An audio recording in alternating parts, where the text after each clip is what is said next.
En abril de 1999, Gustavo Adolfo Morales fue condenado por el asesinato de 7 personas a una pena de 7 años de prisión, la condena más elevada que se puede imponer a un menor. Gustavo Adolfo siempre ha mantenido que él no es el autor de los asesinatos y que ha sido objeto de una persecución sin ninguna prueba. Gustavo Adolfo, al que sus familiares llaman Tavo, creció en un barrio pobre de San Miguel. Cuando tenía 10 años su madre le sacó del colegio porque los demás niños le pegaban diariamente. Al cumplir 13 años, entró en el mundo de la delincuencia segundo la Alicia. Durante el tiempo que su hijo fue un niño y luego un adolescente no se metía en problemas hasta que empezó a frecuentar a una novia que tenía en la colonia Milagro de la Paz. Él trabajaba en una panadería y volvía temprano a la casa. De repente, al ir a visitar a su novia en esa colonia, empezó a llegar más tarde. Supongo que ahí fue donde empezaron a frecuentarlo los mareros. El escándalo y los crímenes de su hijo la golpearían el 7 de enero de 1999. La policía detuvo a Gustavo Adolfo, entonces de 17 años, acusado de participar en el asesinato de 17 personas. En el juicio se comprobó su involucramiento en 7. La captura era el último eslabón del aparecimiento de cadáveres y de una serie de avisos de desapariciones de personas a lo largo de 1998. Antes de finalizar ese año, ocurrió un nuevo asesinato. En esta ocasión, la víctima fue un familiar del delegado regional de la Procuraduría de Derechos Humanos, PDDH. Los acontecimientos se precipitaron y se ordenó la captura del directo. Luego de ser capturado, Gustavo Adolfo fue llevado a las Bartolinas del Cuerpo de Agentes Metropolitanos. De ahí al penal de San Francisco Gotera en Morazán, pero al poco tiempo de estar en ese lugar se fugó el 30 de abril de 1999. La policía lanzó una alerta general por la peligrosidad del pandillero. Todas las unidades tenían en su mira a el directo, quien sería recapturado bajo un gran despliegue de la autoridad en las cercanías del balneario Altos de la Cueva. Los días de cárcel transcurrieron y la madre supo de nuevo de la felicidad cuando recibió la noticia que por buen comportamiento Gustavo Adolfo salía libre en octubre del año 2002. El directo cambió su comportamiento ya que dentro de los penales la pandilla ignoró completamente, llegando a recibir fuertes golpizas por los mismos miembros de la pandilla, apuñaladas en la espalda e intentos de matarlo. Ya libre el directo quería intentar irse a los Estados Unidos probando con un coyote cuando se pudiera, pero reinstalado en San Miguel esa posibilidad sonaba inalcanzable. El viernes 20 de diciembre de 2002 Gustavo se presentó a trabajar en el taller del hermanastro de Dora Alicia. Su madre, el tío Juan Carlos, necesitaba ayuda para arreglar y repintar un sedán color ocre de una clienta. Pasadas las 4:30 de la tarde, el tío Juan Carlos anunció que se iba a Ilchin, su tienda de pinturas de confianza, y pidió que lo acompañaran sus ayudantes, Gustavo y Alex, la pareja de la tía Tina. No había que salir de la ciudad, y con la excusa de elegir el color idéntico, los tres subieron al carro de la clienta, sin importar que no tuviera placas. Yo creo que en la tienda reconocieron a mi hijo y llamaron a la policía. Medivadora Alicia. El carro de Sandoval Roosevelt, a la altura de Didelco, 2 motorizados de la Policía Nacional Civil comenzaron a seguirles. Al poco, una moto maniobró para ponerse delante, y el agente hizo señas para que se ladearan. El tío Juan Carlos obedeció. Cuando el carro se detuvo, estaba frente a la valla del parqueo de metro. El policía ordenó que los tres salieran y se colocaran manos en la nuca contra la valla de metro. La rudeza se enfocó contra Gustavo, sin maquillaje sobre sus tatuajes por lo repentino de la salida. A la escena llegaría la tía de Gustavo y los policías abusarían de su poder llegando a maltratar a la tía. Cuando la policía controló la situación, sumaban 5 vehículos y no menos de una docena de hombres. A Gustavo y a Alex los cargaron en la cama de un pick-up y los condujeron esposados hasta la delegación central. Al tío Juan Carlos y a la tía Tina los dejaron ir. También el sedán ocre sin placas. Tenían lo que buscaban. El comunicado oficial se distribuyó a los medios de comunicación bien avanzada la mañana del sábado. Agentes del sistema de emergencias 911 de la policía en el departamento de San Miguel capturaron en las últimas horas a un reconocido sujeto, quien ha estado acusado de haber cometido una serie de hechos delictivos. El imputado fue identificado como Gustavo Adolfo Parada Morales, alias El Directo. La captura se produjo en flagrancia en el sector de Metrocentro en San Miguel. De acuerdo a los informes, a Gustavo Morales, el directo, se le decomisó un arma de fuego calibre .380 milímetros, de la cual no portaba ningún documento. Gustavo sumaba 3 meses en libertad sin que siquiera sus vecinos se hubieran percatado. Había viajado a Costa Rica y lo había intentado a Estados Unidos, sin estridencias, sin escándalo público alguno. Convivía con familiares que lo apoyaban. En el momento de la detención venía de comprar pintura con ellos.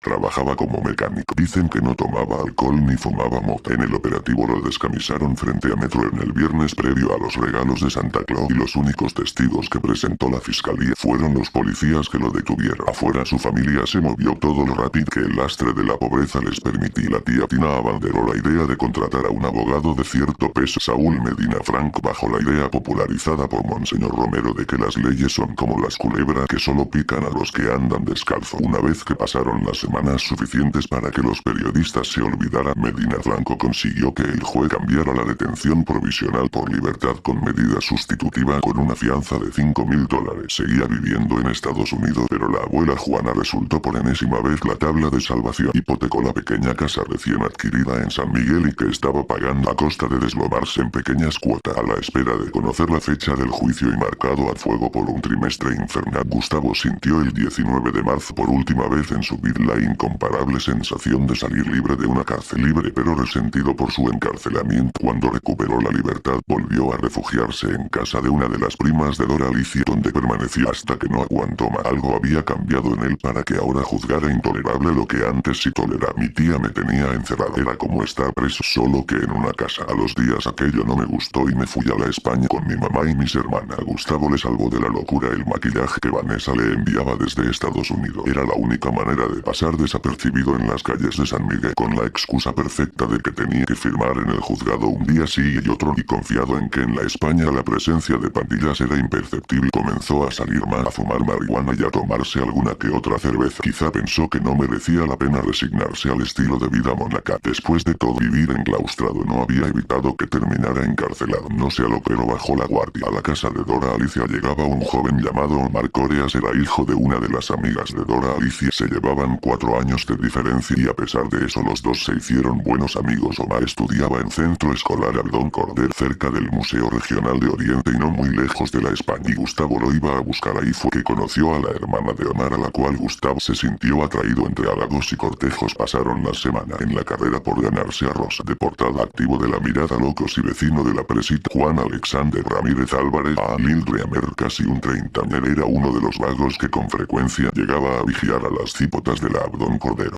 También se interesó en Rosa y se lo hizo saber, pero Gustavo jugó mejor sus cartas. La disputa no pasó a mayores, pero tendrá trágicas consecuencias en el futuro. Rosa se había criado con su abuela y su tía en el pasaje Alegría de la colonia Buenos Aires, la frontera de los dominios de La Mirada, Locos. Para protegerla de los peligros de la calle, sus familiares la educaron en un ambiente de sumisión y docilidad extremas. Rosa se enamoró, y enamorada supo al fin que quien la besaba era aquel monstruo de los noticieros de antaño al que le decían el Directo. El 11 de junio Gustavo enfrentó su juicio, donde lo condenaron a 3 años de prisión por tenencia, portación y conducción ilegal de armas en perjuicio de la paz pública. Días después el mismo tribunal lo pondría en libertad, ya que le reemplazó su condena por trabajo público. Gustavo le prometió a su mujer que ya no volvería a pisar una cárcel, pero el expresidente Francisco Flores lanzaría su plan mano dura, y esa noche en el que expresidente daría su conferencia de prensa, Gustavo lo vio por la televisión y tenía una patrulla afuera de su casa. La noche del 16 de febrero del 2004 alguien atentaría con la vida de Gustavo. Recibiría un tiro en la espalda que saldría por el pecho, que le afectaría a la movilidad de su brazo izquierdo. Lo llegaría a tener completamente dormido sin sentir sensación alguna. Una vez recuperado, Gustavo fue enviado a prisión, esta vez al penal de Ciudad Barrio, en donde pidió ser colocado en un sector alejado de los pandilleros, ya que él decía que había dejado la estructura hace 5 años. Posteriormente sería trasladado al penal de Apanteo. A Gustavo lo condenaron a 8 años de cárcel por intento de robo agravado de una cadena de oro. A esa condena se le sumaron 3 años más por haber roto las medidas sustitutivas que tenía en ese momento, total de 11 años de prisión. Al director le ofrecerían el ingreso a la pandilla otra vez, pero él puso sus condiciones. Una de esas era que regresaría a la clica Panadiloco y que no se uniría a otra clica, a lo que el líder de la pandilla, alias el Diablo, dijo que si regresaba tenía que ser con la clica Hollywood, porque ya se había dado la orden que la clica Panadilocos tenía que desaparecer. Otra vez el directo puso sus condiciones: borrarse los tatuajes de su rostro y volver a parar la clica Panadilocos. El Diablo otra vez diría que el directo diría que lo pensaría. Pasado los días el directo rechazaría la oferta. Pocas semanas después sería llevado al penal de Sonsonate. El directo pasaría a ser miembro de otra pandilla. La Mirada Locos 13, el líder de la Mara Salvatruch, se daría cuenta gracias a los miembros de esa misma estructura, ya que el directo lo negaba. El directo ingresó a la Mirada Locos 13 en el penal de Gotera. El directo sería trasladado al penal de máxima seguridad de Zacatecoluca, más conocido como Zacatra. A inicios del año 2013 el directo fue trasladado al penal de Mariona. Para esos entonces el directo ya era palabrero de la Mirada Locos 13. Mientras el directo estaba en Zacatras, el Lil Dreamer había regresado a El Salvador después de cumplir una condena en los Estados Unidos. Fue deportado y era uno de los palabreros más respetados en la Mirada Locos. Este hombre comenzó a visitar a Rosa, esposa del directo. Rosa y el Lil Dreamer se vieron unas 5 veces hasta llegar a la cama. El directo se da cuenta de esto ya que interrogaba a sus hijos, vigilancia de sus secuaces y por su madre Dora. El directo se entera y manda a ejecutar a Rosa. Unos hombres llegaron a la casa de Rosa a golpearla enfrente de sus hijos. Estuvieron cerca de matarla, pero el directo se arrepintió porque no tenía la seguridad de que Rosa le haya sido infiel con Lil Dreamer. Para finales de junio de 2013 el directo ya tenía la certeza de lo que había sucedido. El directo intentó conseguir el permiso de la Mirada Loco para quitarle la vida de Lil Dreamer. Les solicitó a la pandilla un minuto loco, lo que sería el peor castigo dentro de la pandilla, pero los superiores de él se lo negaron, pues el Lil Dreamer tenía más peso dentro de la Mirada Loco. El directo ejecutó un plan en el que Rosa tenía que ejecutar a Lil Dreamer para que no le echaran la culpa a Rosa y Dora. El 30 de agosto del año 2013 salieron a buscar a Lil Dreamer entre las colonias que dominaba la Mirada Loco con una arma escondida entre su ropa, pero no lo lograron encontrar. Ese día, llegando a la casa, Rosa se puso histérica y a gritar, a lo que se unió su hija Mayra de 9 años, a lo cual Rosa le apuntó con la pistola en la cabeza. No pasó a más afortunadamente, pero alguien le avisó al directo: Rosa, arma, caño, cabeza. La Mayra fue el mensaje que le llegó al directo. A la 1 de la tarde llega un taxi a la casa de Rosa en el que ella viajaría sola. Una hora después el cuerpo de Rosa quedaría tirado en el piso sobre la ruta militar a la altura del cantón La Trinidad, entre la mitad del kilómetro 18 y el desvío a San Francisco Gotera. La mañana del 1 de septiembre del 2013 el Lil Dreamer sería asesinado. Lil Dreamer habría sido intersecado por otro vehículo sobre la ruta militar a la altura del desvío Comacarán en el cantón Hato Nuevo de San Miguel, pocos kilómetros después, en donde el cuerpo de Rosa se había encontrado. Para ese momento el directo ya había sido trasladado al penal de San Miguel y desde ahí saldría la orden de asesinar a Lil Dreamer, pero el directo había cometido un error, ya que en la cárcel en la que estaba había bastantes miembros de la Mirada Locos. Ese mismo día el directo se estaba haciendo un tatuaje en honor a los casi 10 años que había estado casado con Rosa. En eso se acercan varios miembros de la Mirada Locos y le dijeron: vos le mandaste a quitar la vida. El directo lo negó, pero no los convenció. La mañana del 2 de septiembre del 2013 un pandillero ingresa a la zona del sector 2,